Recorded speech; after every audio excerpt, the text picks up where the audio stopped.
Hey guys, welcome back to Triple L Rustic Designs. Today's another episode of Thunder Thursdays, and in this video, I'm going to teach you how to make a beautiful sign like this on our Thunder Nova 51 130 watt laser. Stick around and watch how I do it. For this project today, we're going to be using some 0.2 inch hardwood plywood that I picked up at Home Depot. So we'll go ahead and get those set down here on the laser bed, and then we're going to need to check the focal length of our laser head. For this project, we are going to be using the 2-inch head that came with our laser when we bought it. We also have the 4-inch head for thicker materials, but with this plywood being just under a 1/4 inch thick, this 2-inch head will work just fine. As you can see here, I'm just using that piece of acrylic that is 6 millimeters thick to set the proper focal length of the head. Now that we have the correct focal length, I'm going to move the laser head around the projects just to make sure that it's not sticking up anywhere and that we have the same focal length all around the projects. Next, we're going to head over to the computer, and inside LightBurn, we are going to take a new picture of the inside of our laser bed.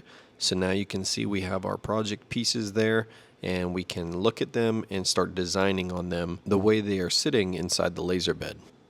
So I want this sign to be a circle shape. So the first thing I'm going to do is click on the circle shape tool, and I'm just going to drag out a circle here on the project. We'll go ahead and change that circle to a black color so that we can see it a little bit better. And then we're going to just adjust the sizing on it. Next, we're going to type out the name for the project. So I'll click the text tool here, and we'll just start typing out the name. My best friend and his wife are going to be having their first baby in about 2 weeks from now. So we're going to make them this sign for the nursery. And we're just going to look through the different fonts here and try to find something cute because the baby is a girl.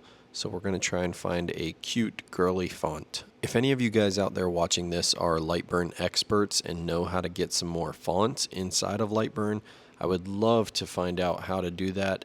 Please drop a comment down below and let me know any ways that you know how to get extra fonts inside of LightBurn. So one of these fonts here look like they'll work. I would have loved to found a cuter cursive font, but this is going to have to do for now.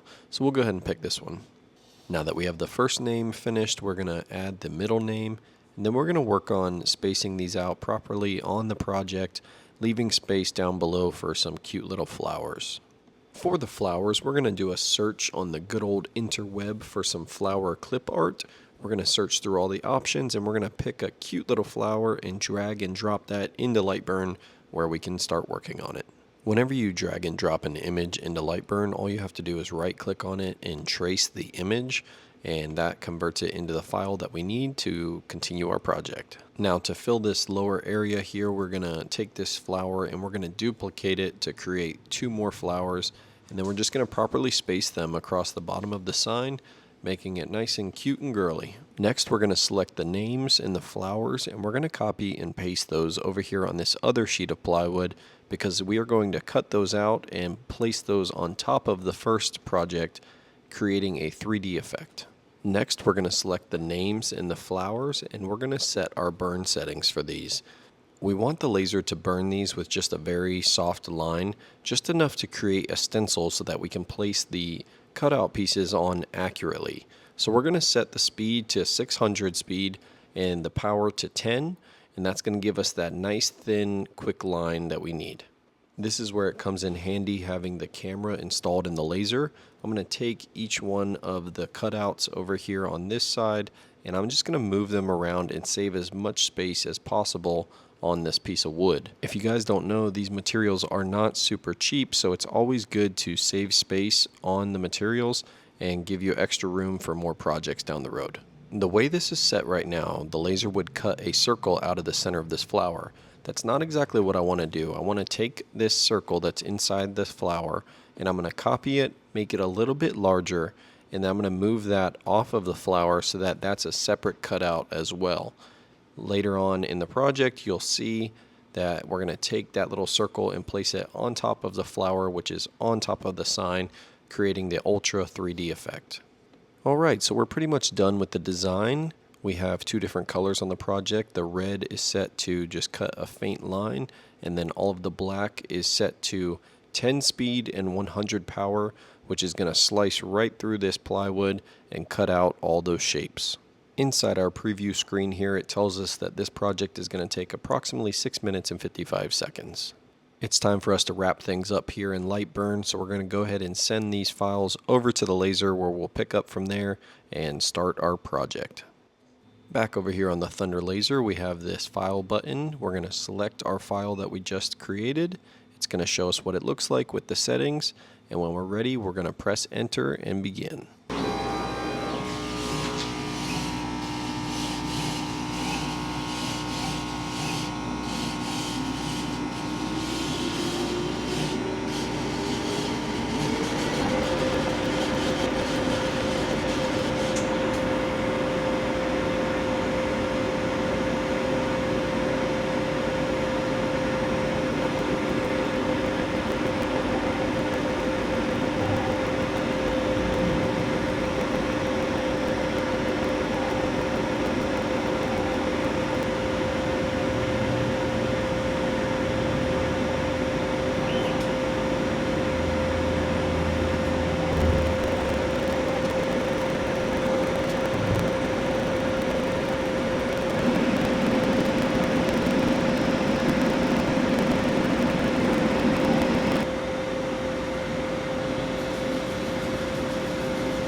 So as you can tell, this Thunder Nova 51 is a very impressive machine.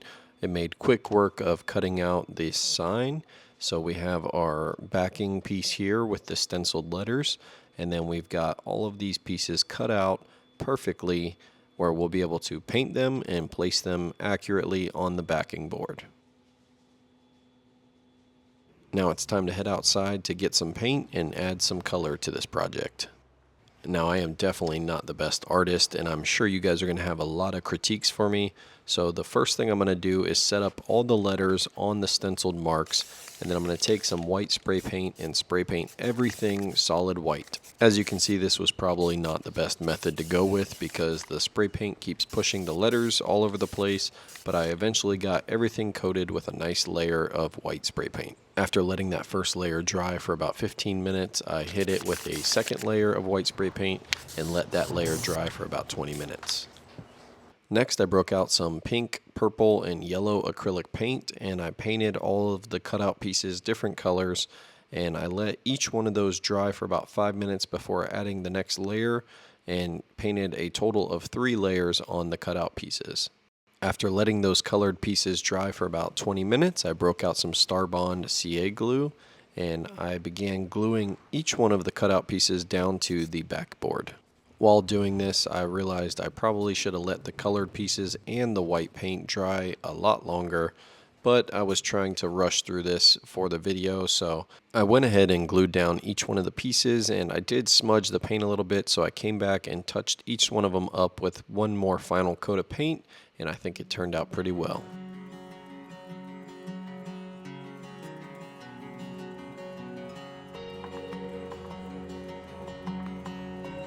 Alright guys, that's going to wrap it up for today's video. As you can tell, the sign turned out great. I'm a modern day Picasso. Just kidding, I'm not really good at the whole painting thing. So if you guys are out there watching this and you think that you can paint one of these signs better, I'm going to have a link in the description below where you can order one of these signs in the raw. Basically, it'll come to you the same way it came off the laser, just the raw wood cut out to the pieces that it needs to be cut out. And then you can take it, paint it how you want it, glue it together, and make yourself a beautiful sign. If you guys are interested in ordering one for yourself, like I said, there's a link in the description below. Head over there, check it out, and we'll be happy to make you one. That's gonna do it for today's video. Drop a comment in the comment section down below on how you think this sign turned out, or if you have any tips on what I could have done better, I would love to hear them. If you like this video, make sure you smash that like button, and don't forget to subscribe for all the future videos. We'll see you on the next one.